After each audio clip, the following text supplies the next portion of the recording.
다 찾으신 줄 알고 로마서 2장 1절부터 8절까지 제가 읽어드리겠습니다.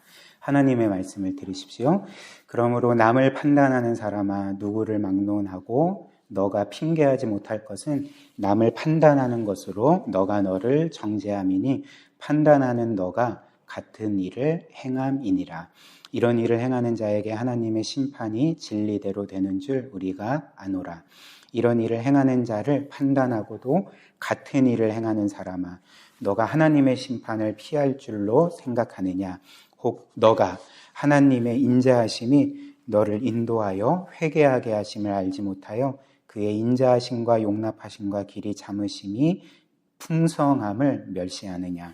다만 너의 고집과 회개하지 아니한 마음을 따라 진노의 날, 곧 하나님의 의로우신 심판이 나타나는 그 날에 임할 진노를 너가 쌓는도다. 하나님께서 각 사람에게 그 행한 대로 보응하시되 참고 선을 행하여 영광과 존귀와 썩지 아니함을 구하는 자에게는 영생으로 하시고 오직 당을 지어 진리를 따르지 아니하고 불의를 따르는 자에게는 진노와 분노로 하시니라. 아멘. 우리가 2주 전에 지지난 시간에 함께 로마서 1장 18절 이하의 말씀 살펴보았습니다. 그리고 그 로마서가 우리에게 전해주는 그 죄에 대한 하나님의 그 진노와 심판에 대한 말씀 우리가 함께 살펴보았죠. 그래서 우리가 잠시 지난 말씀을 좀 생각을 해보면 우리가 이것을 세 가지로 살펴보았습니다. 그래서 첫 번째는 사도 바울이 복음을 전할 때에 하나님의 진노로 시작하는 이유를 살펴보았죠. 그 이유가 무엇입니까? 바로 죄를 깨닫지 못하고 죄에 대한 하나님의 진노와 심판을 깨닫지 못한다면 그에게는 복음이 되지 않기 때문에, 즉 기쁜 소식이 되지 않기 때문에 그렇습니다. 나는 죄인이 아니고 나는 괜찮고 나는 심판받지 않는다라고 생각하는 사람에게 구원의 메시지나 또 그리스도께서 그를 위해 죽으셨다는 메시지가 의미 없게 다가오기 때문에 성경은 이 복음을, 구원의 소식을 죄에 대한 하나님의 진노와 심판의 메시지로 시작을 하는 거죠. 그 다음 두 번째로 우리는 죄의 본질에 대해서 살펴보았는데, 죄의 본질, 성경이 말하는 죄의 본질은 하나님을 알되 하나님을 영화롭게도 아니하고 또 감사하지도 아니하는 것이라 이렇게 말했습니다. 그래서 이 죄의 본질은 창조주 하나님이 분명히 계심에도 불구하고, 그리고 그분이 우리의 삶에 가장 중요하고 무거운 분이시고 우리는 그 하나님을 중심으로 하나님을 궁극적인 목적으로 삼고 살아가야 하지만 그 하나님을 하나님으로 대하지 아니하고 마치 내가 내 삶의 주인인 것처럼, 그리고 내가 마치 신적인 존재처럼 그렇게 그 자율적인 존재인 것처럼 내 뜻대로 살아가는 것이 바로 죄의 본질이다. 성경이 우리에게 이렇게 알려줬죠.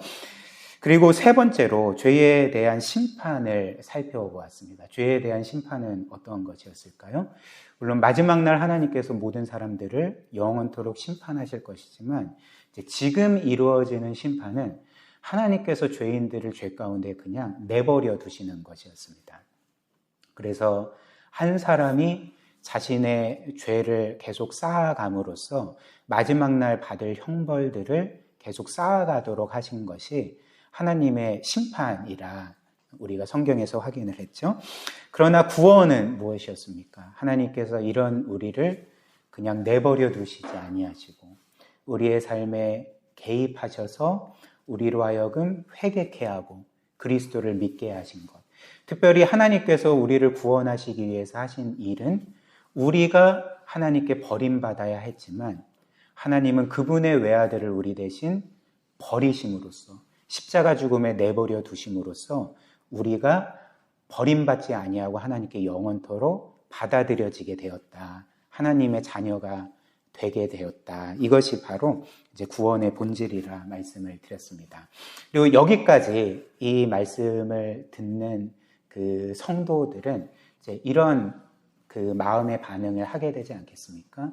내가 이렇게 죄인인데, 내가 로마서 1장 18절 이하의 모든 죄를 지은 죄인인데 하나님께서는 나를 내버려 두시고 심판하셔도 나는 할 말이 없지만 하나님은 나를 사랑하셔서 그분의 아들의 희생으로 그 생명값으로 나를 구원하셨구나. 이 얼마나 놀라운 사랑과 은혜인가 라고 그렇게 반응할 것입니다. 그러나 이러한 죄에 대한 성경의 고발을 듣고도 이제 좀 다르게 반응을 할 수도 있을 것 같습니다. 그런 사람들이 있을 것 같아요. 그러니까 보통 이제 이 말씀을 다르게 적용하는 거죠. 그래서 이렇게 말을 하는 것입니다. 아, 그래. 로마서 1장 18절 이하의 말씀은 진리야. 죄에 대한 하나님의 진노와 심판은 진짜 사실이고, 그렇기 때문에 하나님이 심판하시는 것은 너무나도 공의로워. 그러나 나는 이 죄의 목록에 해당되는 게 아무것도 없네. 그렇기 때문에 나는 괜찮지만 저 죄인은 회개해야 되고, 저 죄인은 회개하지 않으면 하나님의 심판을 받아 마땅해. 그러니까 이런 식으로 반응을 하는 사람들도 있을 것입니다. 그래서 이런 사람들이 있기에 로마서 2장은 이제 이렇게 시작을 하는 거죠. 너가 남을 판단하느냐, 이렇게 시작을 하는 것입니다. 그래서 저는 오늘 이 로마서 2장 말씀을 통해서 이제 계속적으로 죄에 대해서 말하고 있거든요. 이것을 이제 세 부분으로 함께 살펴보고자 합니다. 첫 번째는 이제 남을 판단하는 사람에 대해서 살펴볼 거고요. 두 번째는 그 사람들에게 판단은 받지만, 그리고 성경의 판단은 받지만 그 판단을 거부하는 사람들에 대해서 살펴볼 것입니다. 그리고 그 세 번째로는 이 판단을 받지만, 즉 하나님의 심판을 받지만 그 심판을 받지 않을 수 있는 이유에 대해서 살펴볼 거고요. 그리고 마지막 네 번째는 우리가 심판받지 않을 뿐만 아니라 우리의 마음이 어떻게 하면 변화될 수 있는지, 복음은 우리의 마음을 변화시킨다는 것, 이렇게 첫 번째부터 네 번째까지 차례대로 살펴보도록 하겠습니다. 평소는 3대지지만 오늘은 이제 4개인데요. 그렇다고 긴장하실 필요는 없습니다. 이제 세 번째 대지가 좀 짧습니다. 그러니까 거의 이제 3대지 설교라고 생각하시면 됩니다. 첫 번째로 성경은 남을 판단하는 사람들에 대해서 우리에게 말하고 있습니다. 1절 말씀 보십시오. 1절 말씀, 그러므로 남을 판단하는 사람아, 그러므로 남을 판단하는 사람아, 이렇게 시작을 합니다. 일단 이 판단하는 사람들은 누구일까 우리가 궁금해할 수도 있는데, 일단 이 남을 판단하는 사람들은 1차적으로 당시 유대인들을 가리킵니다. 그래서 나는 의롭지만 저 이방인들은 죄인들이기 때문에 저들은 하나님의 심판을 받아 마땅해 라고 생각하며 판단하는 그 유대인들을 가리키는 거죠. 그리고 이는 또 뒤에 우리가 볼 말씀에서도 나타나는데요. 본문 로마서 2장 17절 이하의 말씀을 보면 이제 유대인들에 대해서 말하고 있거든요. 근데 어떻게 말하고 있냐면 사도 바울은 유대인들을 향해서 너희가 율법을 소유하고 있고 율법에 대해서 잘 알고 있고 율법을 가르치는 선생이라고 말하면서 어떻게 너희는 율법을 범하느냐. 너희가 율법을 가르치면서 그 모든 율법을 범하고 있다. 이렇게 책망하고 있기 때문에 그렇습니다. 그런데 지금 이 로마서 2장 1절 그러므로 남을 판단하는 사람아 라고 할 때 이 판단하는 사람은 당시 유대인들만을 가리키는 것이 아니라 이제 더 나아가서는 역사상 하나님의 말씀이나 자신의 어떤 도덕적인 잣대를 두고 남을 판단하는 모든 사람들을 가리키는 것이겠죠. 그러니까 이 남을 판단하는 사람아라는 것은 이제 우리 자신도 될 수 있다는 것입니다. 그래서 어찌됐든 성경은 이런 사람들에 대해서 어떻게 말하는가? 1절을 다시 보십시오. 그러므로 남을 판단하는 사람아 누구를 막론하고 너가 핑계하지 못할 것은 남을 판단하는 것으로 너가 너 자신을 정죄함이니 판단하는 너가 같은 죄를 행함이니라 이렇게 말하는 거죠. 성경은 남을 판단하는 사람이 핑계하지 못한다 이렇게 말하죠. 핑계하지 못한다. 왜 핑계하지 못합니까? 그러니까 지금 이 말씀처럼 나는 저 죄에 대해 해당 사항이 없어. 저 죄에 대한 하나님의 심판은 공정하지만 나는 그 심판을 받지 않아 라고 생각하며 오히려 남을 판단하는 사람이 똑같은 죄를 짓기 때문에 그렇다는 거죠.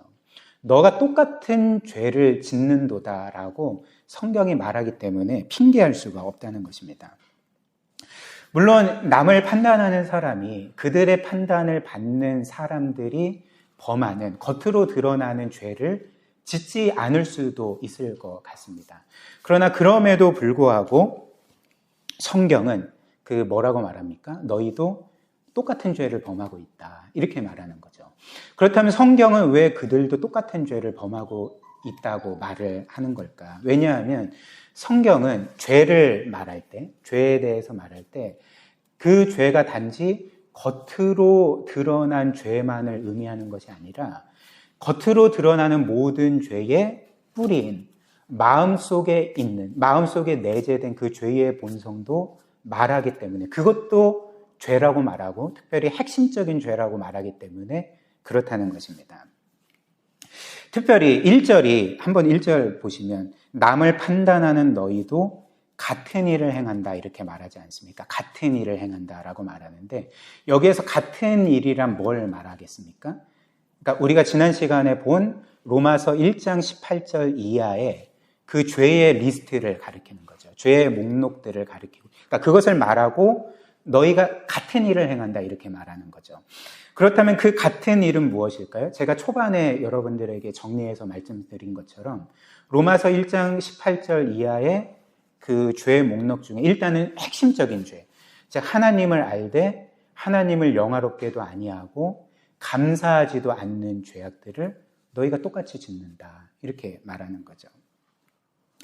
즉 하나님을 자신의 삶에서 가장 무겁고 중요한 분으로 여기고 그리고 그 하나님을 자신의 인생의 궁극적인 의미와 목적으로 삼고 그리고 겉으로는 종교인으로 살아가지만 그래서 그 하나님을 섬기는 것처럼 보이지만 내면으로는 실제 삶에 있어서는 자신이 자신의 삶의 주인인 것처럼 살아가는 자들에게 너희도 똑같은 죄를 범한다. 너희도 하나님을 영화롭게 하지 않고 있고 너희도 하나님께 감사드리지 않고 있다라고 지적하고 있는 것입니다.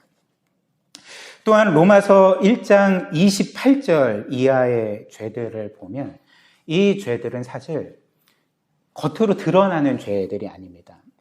어떤 행동으로 짓는 죄들이 아니라 내면의 죄들을 말하고 있는 거죠. 한번 보십시오. 로마서 1장 28절부터 31절 보면 28절부터 제가 읽겠습니다. 또한 그들이 마음에 하나님 두기를 싫어하며 하나님께서 그들을 그 상실한 마음대로 내버려 두사 합당하지 못한 일을 하게 하셨으니 곧 모든 불의, 추악, 탐욕, 악의가 가득한 자요. 시기, 살인, 분쟁, 사기, 악독이 가득한 자요. 수근수근하는 자요. 비방하는 자요. 하나님께서 미워하시는 자. 이것은 하나님을 미워한다는 것입니다. 능욕하는 자요. 교만한 자요. 자랑하는 자요. 악을 도모하는 자요. 부모를 고역하는 자요. 우매한 자요. 배악, 약속을 깨트리는 자요. 무정한 자요. 무자비한 자라 이렇게 말하죠. 그래서 28절부터 31절의 죄의 목록을 보면 거의 대부분이 마음의 죄라는 것을 여러분들이 발견하실 것입니다. 그러니까 이런 같은 죄를 너희가 범한다라고 지금 고발하고 있는 거죠. 그러나 그 문제는 무엇입니까? 그 당시 유대인들, 그리고 더 나아가 하나님의 말씀을 가지고 남을 판단하는 혹은 자신의 어떤 도덕적인 기준을 가지고 남을 판단하는 자들은 마치 자신이 이 죄의 목록에는 해당되지 않는 것처럼 마치 자신은 이 모든 죄를 잘 지키고 있는 것처럼 그래서 자신은 의로운 자처럼 여기면서 이제 남을 판단하고 또 정죄하고 그리고 그들을 그렇게 깔보고 무시하는 그런 삶을 살게 되었다. 그것을 이제 고발하는 거죠. 그렇다면 이제 우리가 궁금한 게 왜 이들은 남을 판단할까? 왜 남을 판단하는 사람들은 남을 판단할까라는 거죠. 특별히 유대인들은 하나님의 말씀인 율법을 너무나도 잘 알고 있었던 사람들이 아닙니까? 근데 성경의 고발처럼 이들 또한 똑같은 죄를 범하고 있으면서도 왜 남을 판단했을까라는 질문을 우리가 할 수가 있는 거죠. 그리고 이는 우리에게도 마찬가지죠. 우리도 하나님의 말씀을 알고 또 그 말씀을 행한다 생각하면서도 그 남을 판단할 때가 있지 않습니까? 속으로 남을 정죄할 때가 있지 않습니까? 그렇다면 유대인이나 우리나 왜 남을 판단하겠습니까? 여기에는 그 두 가지 이유가 있을 것입니다. 첫 번째는 남을 판단하는 이유는 죄의 범위를 겉으로 드러난 행위에만 한정시키기 때문에 그런 거죠. 그래서 자신이 뭔가 겉으로 드러나는 그 죄를 짓지 않으면, 행동으로 죄를 짓지 않으면 죄를 짓지 않는 것처럼 하나님의 말씀을 다 지키고 있는 것처럼 그렇게 착각하는 거죠. 그러나 성경은 제가 말씀드린 것처럼 이 죄라는 것을 겉으로 드러난 행위에만 한정시키지 않는 거죠. 그 죄의 모든 뿌리인 우리의 마음에 있는 그 죄까지도 죄고 그게 핵심적인 죄다 이렇게 말씀하고 있다는 것입니다. 그래서 이런 이유로 주님께서도 그 생전에 제자들에게 이 율법을 재해석해서 말씀해 주신 적이 있습니다. 그래서 그 산상수훈 말씀 보면 그 마태복음 5장 21절부터 그 28절을 보면 그 율법을 재해석해서 가르쳐 주시는 거죠. 한번 보십시오. 21절, 22절 먼저 읽습니다. 옛 사람에게 말한 바 살인하지 말라. 누구든지 살인하면 심판을 받게 되리라 하였다는 것을 너희가 들었으나 나는 너희에게 이르노니 형제에게 노하는 자마다 심판을 받게 되고 형제에 대하여 라가라는 것은 이제 쓸모없는 놈이라는 그 욕입니다. 이렇게 하는 자는 공회에 잡혀가게 되고 미련한 놈이라는 자는 지옥불에 들어가게 되리라 이렇게 말씀을 하는 거죠. 그래서 예수께서 특별히 살인죄를 재해석해 주실 때에 어떻게 재해석해 주신 것이었습니까? 그러니까 단지 사람을 죽이는 것만 살인이 아니라 마음속으로 그를 미워하는 것, 그리고 마음속으로 너는 쓸모없는 놈이야, 너는 없는 것과 같은 놈이야 라고 그렇게 그를 욕하고 정죄하는 것조차도, 무시하는 것조차도 살인이다 이렇게 말하는 거죠. 그렇다면 남을 판단하는 것도 여기에 속하지 않겠습니까? 너는 쓸모없는 놈이야, 너는 가치 없는 놈이야, 너는 심판을 받아야 돼 라는 것도 살인죄에 해당이 되는 거죠. 이어서 27절, 28절 또 간음하지 말라 하였다는 것을 너희가 들었으나 나는 너희에게 이르노니 음욕을 품고 여자를 보는 자마다 마음에 이미 간음하였느니라 이렇게 말하는 거죠. 즉 겉으로 드러나는 어떤 간음 행위만이 간음죄가 아니라 이성을 음욕을 가지고 바라보는 것조차도, 그런 마음을 품는 것조차도 간음이다 이렇게 말씀을 하셨다는 거죠. 그래서 이런 이유로 이렇게 죄의 범위를 좁히기 때문에, 겉으로 드러나는 행위로만 좁히기 때문에 나는 괜찮아, 나는 하나님의 말씀대로 살고 있어, 나는 심판받지 않지만 저 사람들은 죄인이고 심판받아야 돼, 그러니까 판단하는 거죠. 그 다음 남을 판단하는 두 번째 이유는 사람들은 종종 하나님의 말씀과 율법에 대한 지식을 자신의 경건의 수준과 동일시하기 때문에 그렇습니다. 쉽게 말씀을 드리면 내가 이렇게 하나님의 말씀도 많이 알고 율법에 대해서도 많이 알고 교리도 많이 알고 깊이 알기 때문에 나는 거룩하고 경건해, 나는 뭔가 영적으로 좀 괜찮은 사람 같아 이렇게 생각을 하는 거죠. 그리고 그 유대인들이 이렇게 생각했다는 것을 오늘 로마서 2장도 우리에게 알려줍니다. 로마서 2장 17절부터 20절 한번 보십시오. 제가 읽겠습니다. 유대인이라 불리는 너가 율법을 의지하며 하나님을 자랑하며 율법의 교훈을 받아 하나님의 뜻을 알고 지극히 선한 것을 분간하며 맹인의 길을 인도하는 자요, 어둠에 있는 자의 빛이요 율법에 있는 지식과 진리의 모본을 가진 자로서 어리석은 자의 교사요, 어린 아이의 선생이라고 스스로 믿는다. 이렇게 말합니다. 지금 유대인들은, 성경에 따르면 유대인들은 자기 자신에 대해 어떻게 생각하고 있습니까? 와, 나는 이렇게 율법을 많이 알고 잘 알고 깊이 알고 있어요. 그렇기 때문에 나는 어리석은 자들의 교사고 어둠 가운데 있는 자들의 빛이고 어찌됐든 나는 그 거룩한 경건한 선생이야. 나는 남들을 인도하는 사람들이야. 그러니까 이렇게 지금 말하고 있는 거잖아요. 그렇죠? 그렇다면 한번 제가 여러분들에게 여쭤보겠습니다. 이들이 자신들을 이렇게 선생으로, 교사로, 그리고 무지몽매한 악한 자들을 인도하는 인도자로 생각한 것이 그들 자신이 이 율법을 잘 지켰기 때문에 그렇습니까? 율법대로 살았기 때문에 이런 생각을 하고 있는 것이었습니까? 그렇지 않죠. 왜냐하면 21절부터 이어서 이렇게 말하기 때문에 그렇습니다. 21절부터 24절. 그러면 다른 사람을 가르치는 너가 너 자신은 가르치지 아니하느냐? 도둑질하지 말라 선포하는 너가 도둑질하느냐? 간음하지 말라 말하는 너가 간음하느냐? 우상을 가증히 여기는 너가 신전 물건을 도둑질하느냐? 우상 숭배했다는 거죠. 율법을 자랑하는 너가 율법을 범함으로 하나님을 욕되게 하느냐? 기록된 바와 같이 하나님의 이름이 너희 때문에 이방인 중에서 모독을 받는다. 이렇게 말하는 거죠. 즉 그들이 자신들은 의롭고 거룩하고 또 죄 짓는 무지몽매한 자들의 인도자라고 그렇게 자칭하고 자부한 이유는 그들이 율법을 잘 따라 살았기 때문이 아니었던 거죠. 그냥 내가 하나님의 말씀을 알고 있기 때문에, 그것도 잘 알고 있기 때문에, 성경을 잘 알고 교리를 잘 알고 어찌됐든 모든 것들을 잘 알고 있기 때문에 나는 훌륭해, 나는 거룩해, 나는 경건한 것 같아, 나는 영적으로 뭔가 좀 깊이가 있는 것 같아, 이렇게 생각을 했다는 거죠. 즉 그들은 이 자신이 갖고 있는 율법의 지식으로 이제 자기 자신도 속이고 그리고 그 지식을 남들을 판단하는 도구로 사용했다는 것입니다.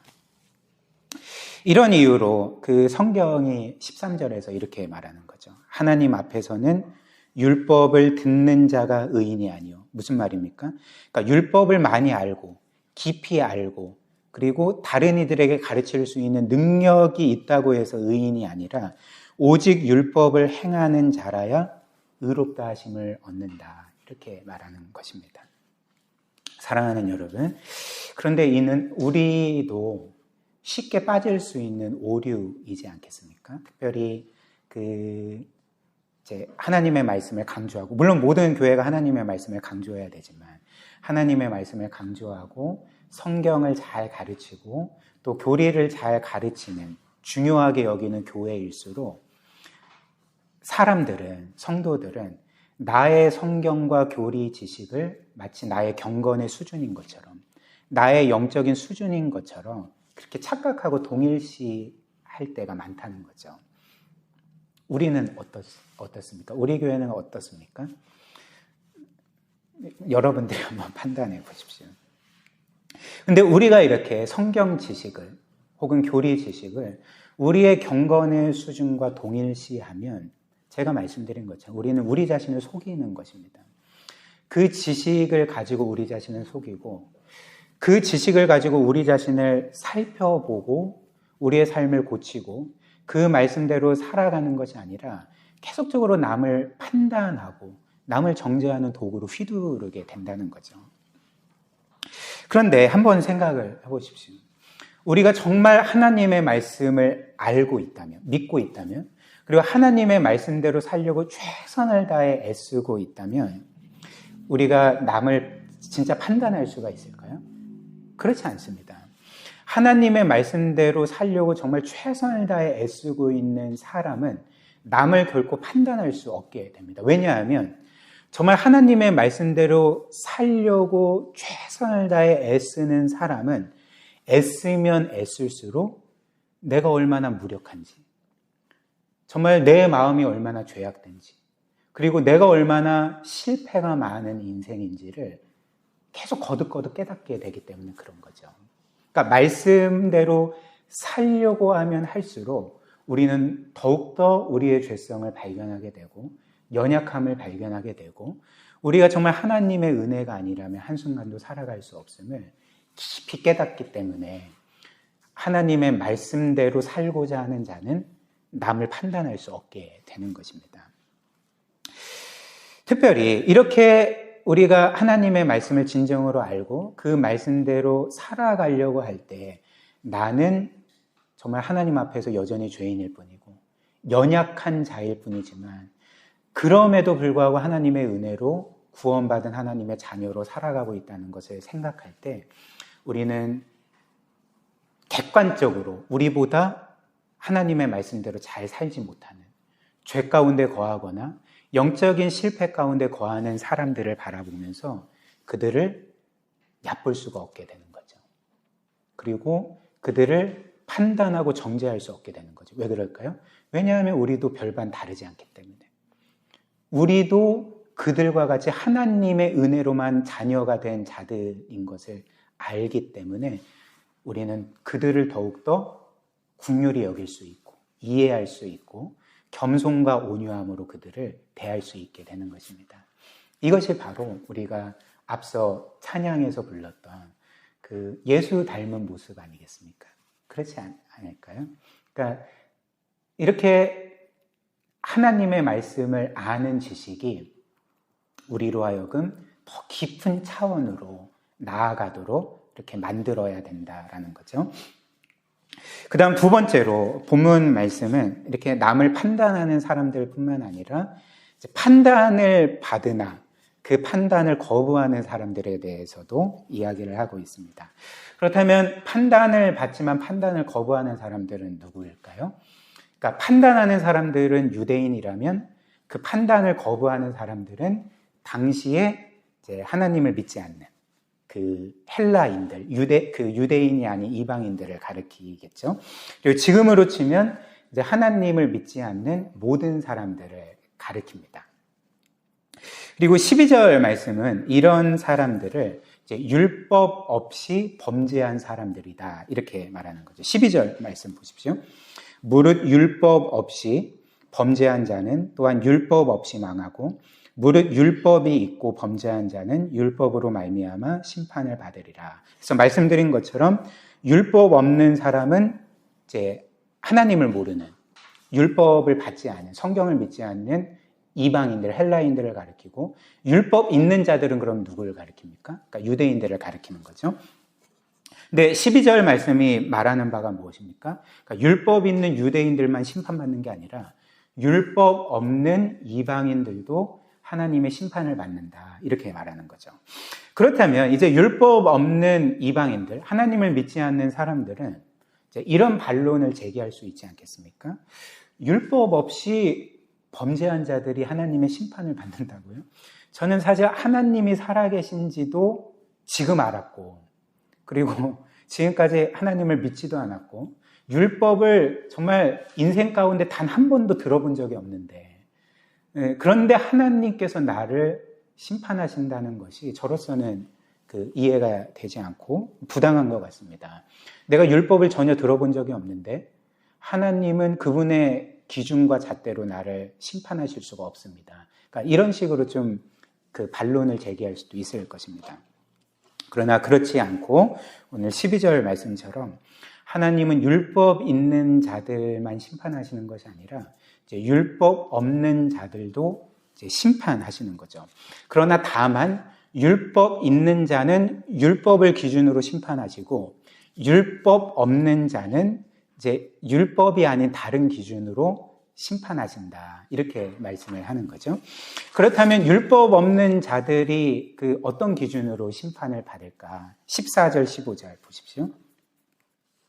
율법 없는 이방인이 본성으로 율법의 일을 행할 때에는 이 사람은 율법이 없어도 자기가 자기에게 율법이 되나니 이런 이들은 그 양심이 증거가 되어 그 생각들이 서로 혹은 고발하여 혹은 변명하여 그 마음에 새긴 율법의 행위를 나타내느니라. 그래서 그 결론부터 말하자면 하나님은 율법 없는 자들은 그들의 마음에 새겨진 그 하나님이 새기신 그 법, 양심의 법을 따라서 그들을 심판하신다 말씀을 하십니다. 일단 여기에서 양심이라는 것은 하나님께서 모든 사람의 마음에 새겨주신 일종의 최소한도의 도덕법입니다. 그리고 하나님께서 모든 사람들에게 이 양심의 법을 새겨주신 이유는 첫사람 아담과 하와가 죄를 짓고 타락한 이유로 그들의 마음에 최소한도의 도덕법이 없다면 진작 그들은 서로를 물고 뜯고 또 폭력으로 서로를 때리고 죽이면서 진작에 인류가 멸망되었을 것이기 때문에 그렇습니다. 그래서 하나님께서는 그것을 이제 예방하시고자, 막고자, 이 세상을 보존하시고자 모든 사람들의 마음 가운데 최소한도의 도덕법인 양심을 새겨주셨다 말씀을 하는 거죠. 한번 생각을 해보십시오. 우리나라가 전 세계적으로 치안이 가장 안정된 나라 중에 하나이지만 만약에 이 나라가 무너져서 무정부 상태가 되고 그래서 모든 공권력이 무너지고 사법 시스템이 무너졌다고 생각을 해봅시다. 그렇다면 어떻게 될까요? 그러니까 모든 사람들은 이제 무법천지가 될 것이고 그래서 모든 사람들은 강한 자가 약한 자를 그냥 뭐 아무렇게나 폭력을 가하고 그리고 그들이 가진 것들을 뺏고 죽이고 그리고 그렇게 해도 아무 처벌도 받지 않는 그런 무법천지가 되지 않겠습니까? 만약에 공권력이 무너지고 사법 시스템이 무너지고 무정부 상태가 되면 아마 여러분들은 집 밖으로 나가실 수 없을 것입니다. 모든 가게가 예전에 그 1992년도인가요? LA 폭동 때처럼 그 약탈당하고 그리고 불살라지고 사람들이 그 폭력을 당하고 죽게 되는 일들이 일어날 것입니다. 그러니까 이런 일들을 하나님께서 막으시고 이 세상을 그 멸망하지 않도록 구원의 때까지 멸망하지 않도록 보존하시고자 사람들 마음 가운데 최소한도의 도덕법인 양심을 심어주셔서 어느 정도는 이거는 나쁜 거야. 그리고 나는 이것은 하면 안 돼. 그리고 막연히 내가 이것을 하면 심판을 받을 거야 라는 두려움을 갖게 하셨다는 거죠.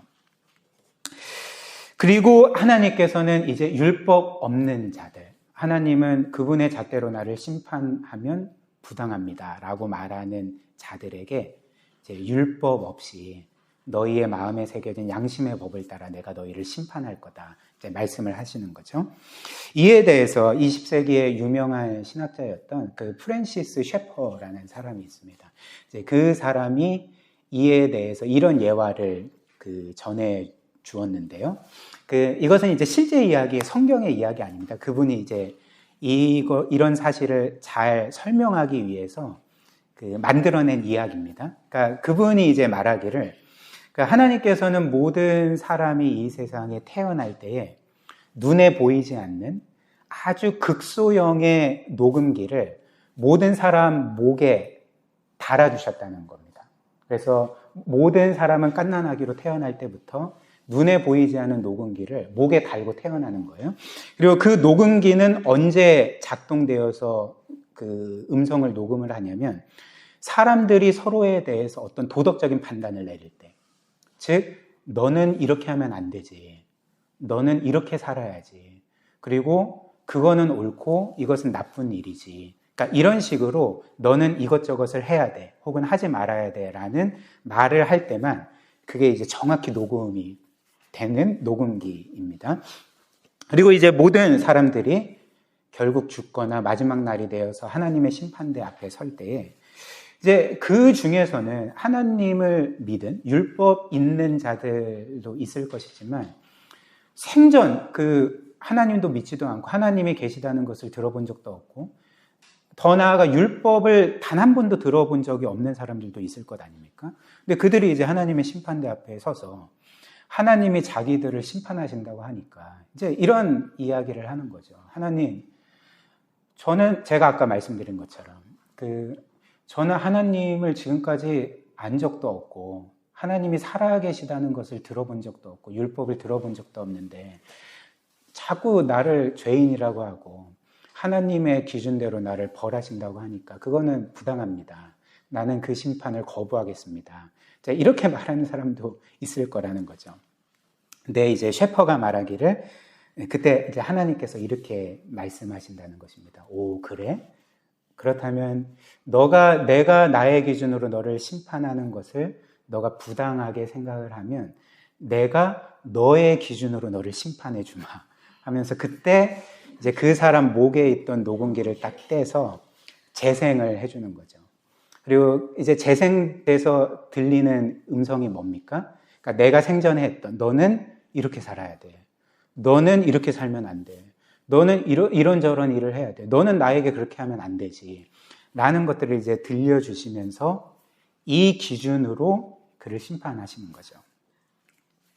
그렇다면 만약 우리가 율법의 기준이 아니라 우리가 생전에 가지고 있었던 우리 나름의 어떤 도덕 기준으로 우리가 남들에게 요구하고 바라는 그 도덕 기준으로 우리가 심판을 받게 되면 여러분들은 그 심판을 이기실 수 있습니까? 그 심판에서 살아남으실 수가 있겠습니까? 그렇지 않죠. 우리는 한번 생각을 해보십시오. 여러분들이 내뱉는 도덕 기준에 여러분들이 얼마나 부합하시는지. 한 50%? 아닙니다. 우리는 거의 확신하건대 95% 이상 우리는 우리가 말한 대로 살지 않습니다. 그러니까 그 누구도 심판을 피할 수가 없게 되는 거죠. 물론 우리가 살고 있는 이 현 시대는 포스트 모더니즘 시대라 불리는 시대로서 사람들은 더 이상 어떤 절대적인 가치나 기준이나 도덕법이 있다고 믿지 않습니다.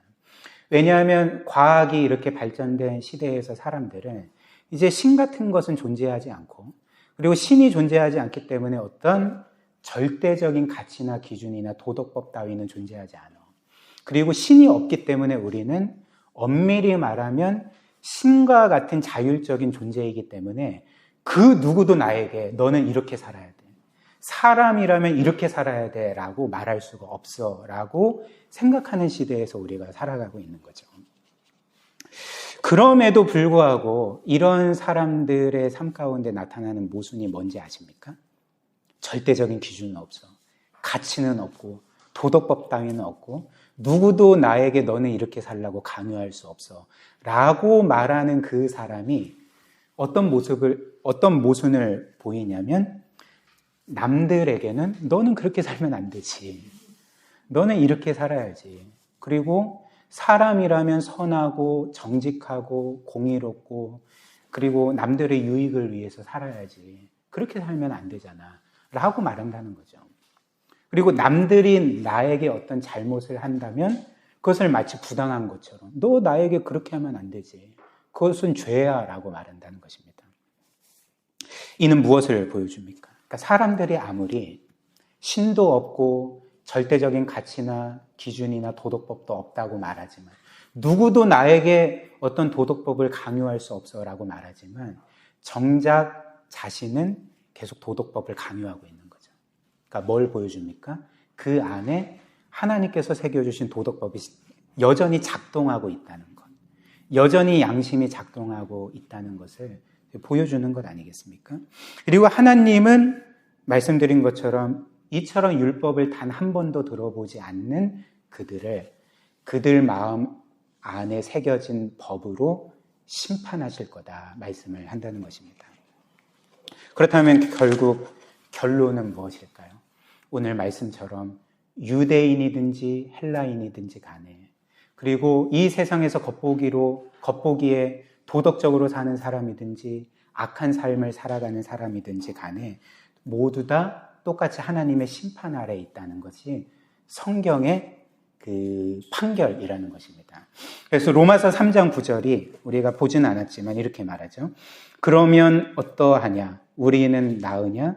그러니까 여기에서 우리는 누구입니까? 그러니까 유대인들을 가리킵니다. 우리는 나으냐? 결코 아니라. 유대인이나 헬라인이나 다 죄 아래에 있다고 우리가 이미 선언하였느니라. 이렇게 말하는 거죠. 그렇다면 여기까지 보면 유대인이나 헬라인이나 선한 자나 악한 자나 혹은 도덕적인 자나 부도덕한 자나 상관없이 똑같이 희망이 없는 거죠. 왜냐하면 모든 사람이 하나님의 법을 깨트렸기 때문에.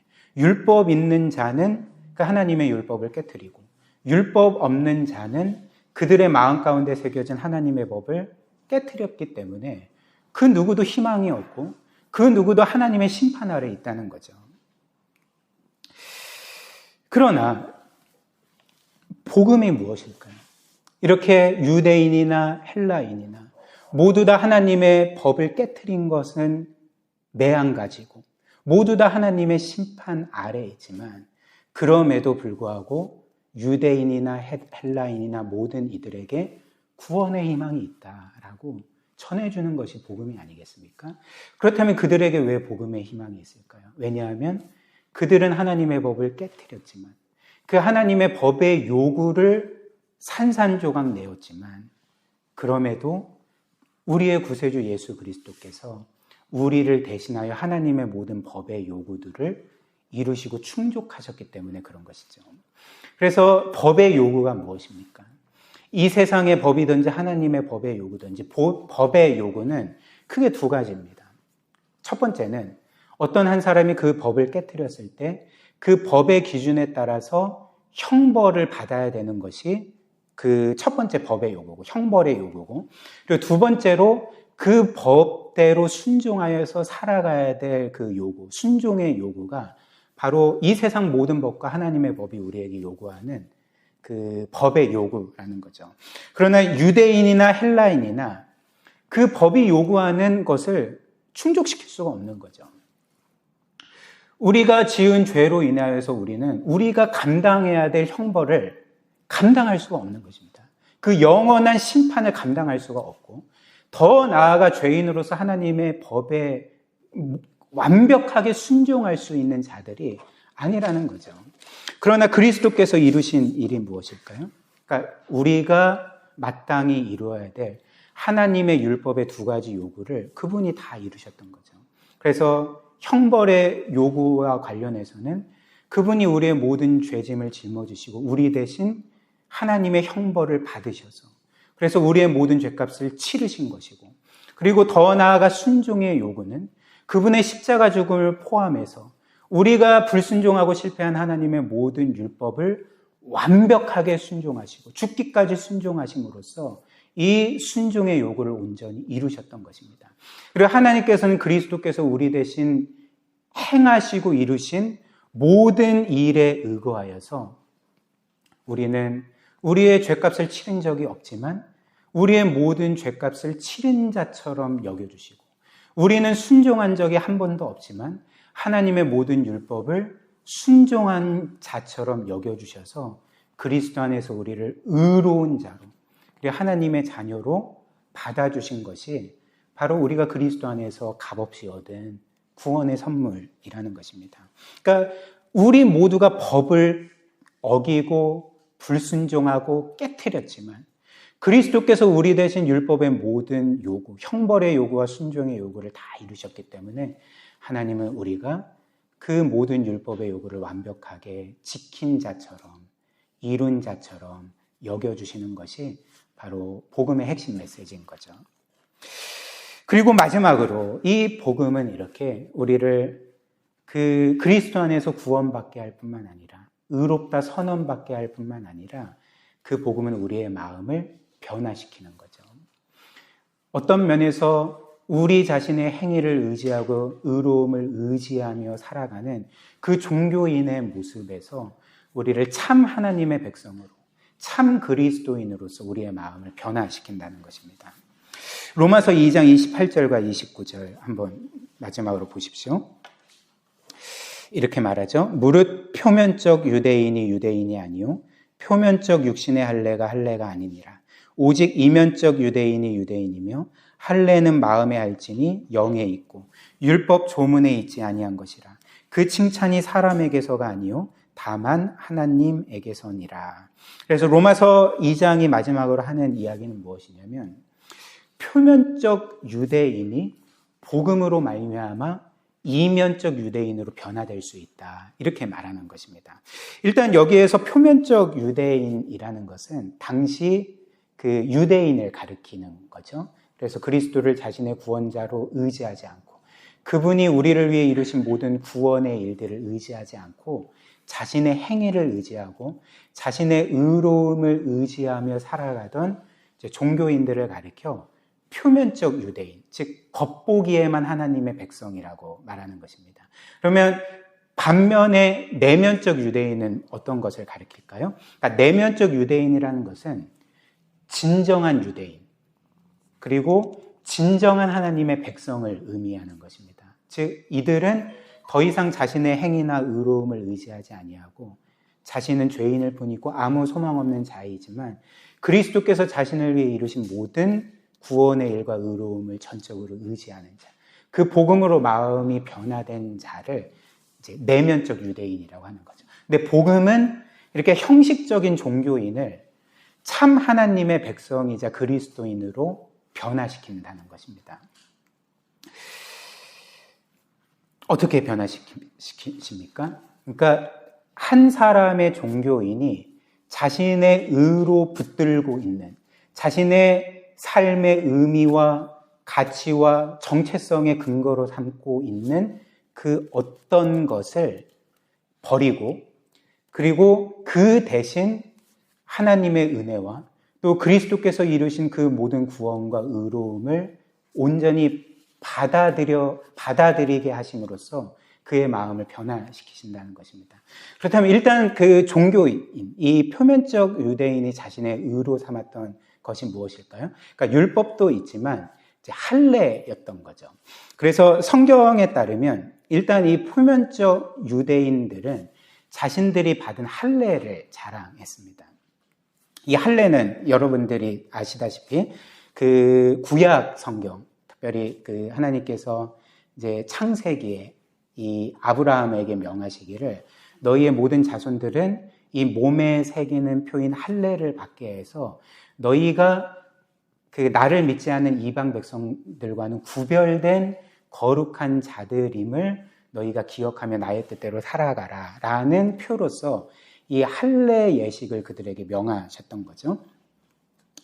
그런데 유대인들은 이제 이 할례를 자신의 의로움으로 삼았습니다. 사실 이 할례라는 것은 그 어떤 면에서 너희는 구별되는 삶을 살아야 돼 라는 하나님의 메시지였지만 이 할례 자체가 마치 자신들이 저 죄 짓는 이방인들과 다른 거룩한 자들이라는 것을 그 착각하게 만드는, 그러니까 믿게 만드는 그런 자신들의 어떤 의로움으로 자랑하는 것이었다는 거죠.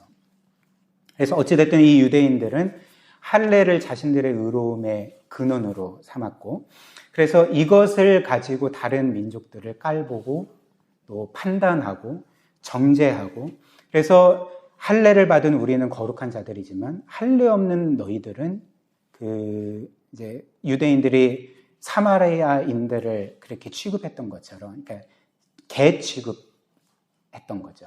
그러니까 그 지옥의 땔감으로 그렇게 떨어질 그 죄인들로 그렇게 취급을 했다는 것입니다.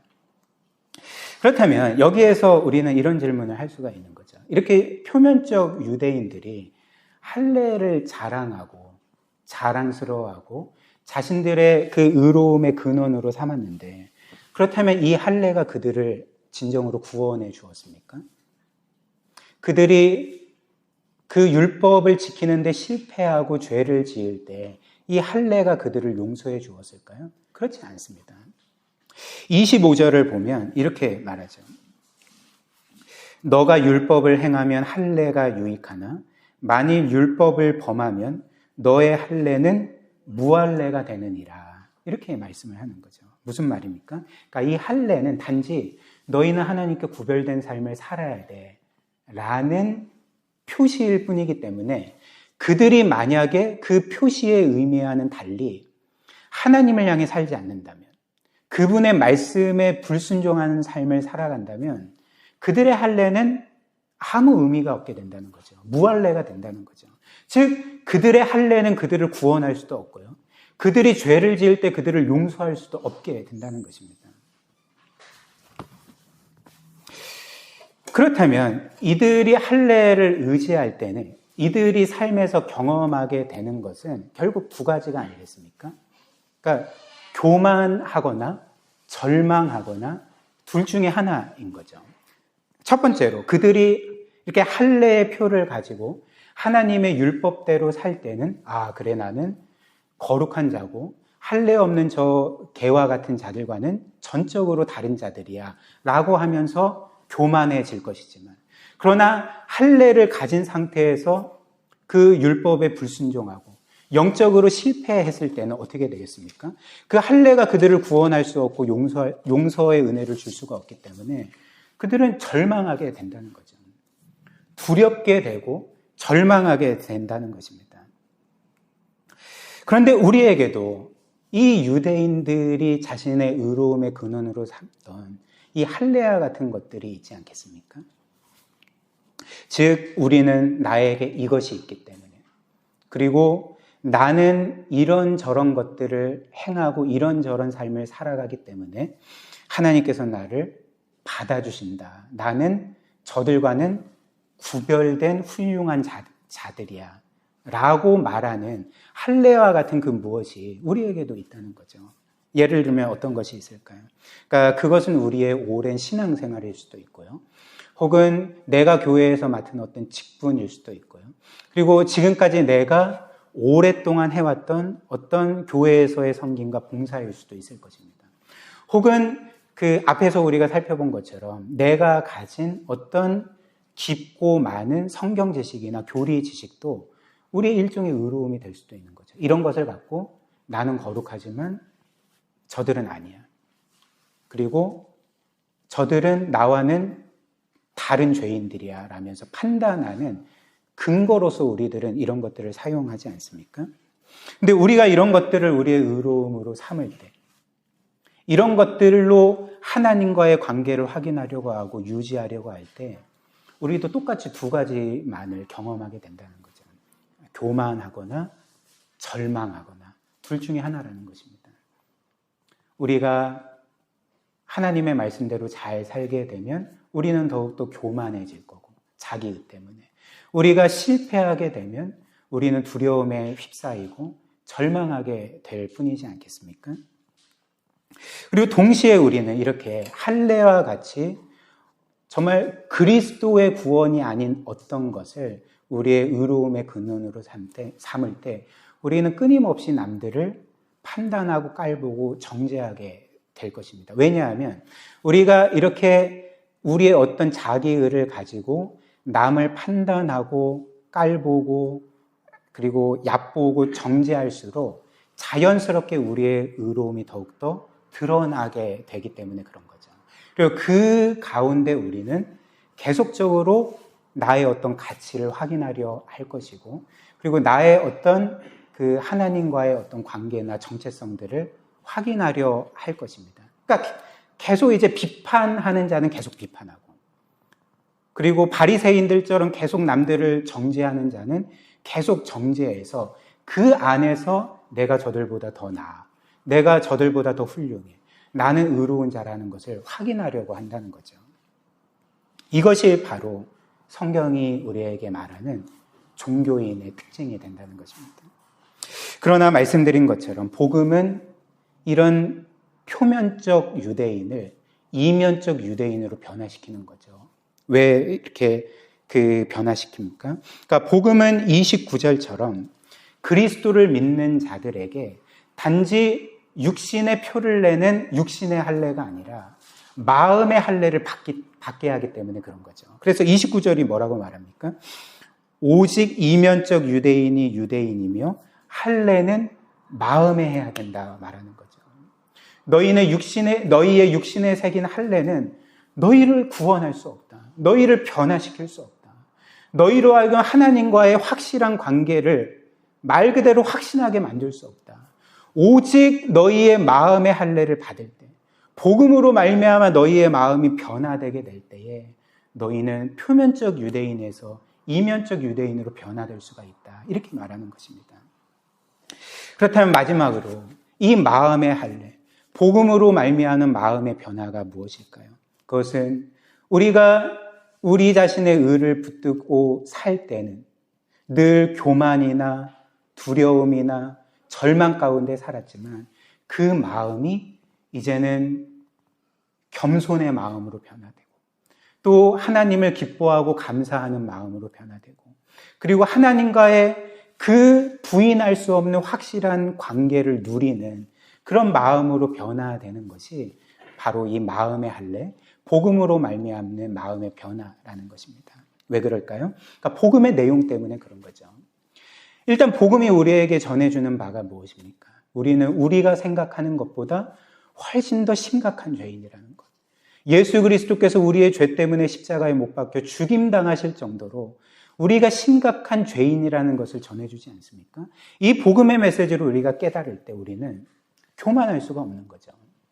오히려 우리는 더 이상 남들을 판단하거나 정죄하지 아니하고 우리 자신의 죄의 깨달음으로 인하여서 겸손해지고 남들을 겸비함으로 대하고 하나님 앞에 겸비함으로 서게 되지 않겠습니까? 그러나 동시에 복음이 우리에게 전해주는 메시지가 무엇입니까? 그럼에도 불구하고 우리는 우리가 생각한 것보다 상상할 수 없는 하나님의 사랑을 받는 자들이어서 우리에게 아무리 죄가 많아도 우리가 아무리 끔찍한 죄를 짓는다 할지라도 여전히 영적으로 실패하는 삶을 산다 할지라도 하나님은 영원토록 나를 사랑해 주시고 받아주신다는 것을 우리가 깨닫게 될 때에 우리의 실패는 더 이상 우리를 두려움에 빠뜨리지 아니하고 절망에 내던지지 아니하고 도리어 하나님과의 관계를 깊이 확신하면서 그분을 기뻐하고 즐거워하고 감사하고 이 세상에 줄 수 없는 평안과 안식을 그리스도 안에서 누리게 되는 것이 바로 복음이 우리에게 이루어내는 마음의 할례, 마음의 변화가 된다는 것입니다. 그리고 이렇게 마음의 변화를 경험하게 된 자들은 내가 받은 하나님의 사랑과 은혜 때문에 이제 남들을 그 똑같은 사랑과 은혜로 대하게 되고 그리고 그 사랑과 은혜 때문에 이제는 진심으로 나의 어떤 자기 의 때문이 아니라 나를 드러내기 위함이 아니라 하나님을 드러내고 하나님을 높이기 위해서 그분의 말씀에 순종하는 삶을 살아가기 시작하게 된다는 것입니다. 이런 마음의 할례, 이런 복음으로 말미암는 마음의 변화가 우리 모두에게 있기를, 우리의 평생에 있기를 주님의 이름으로 축복합니다.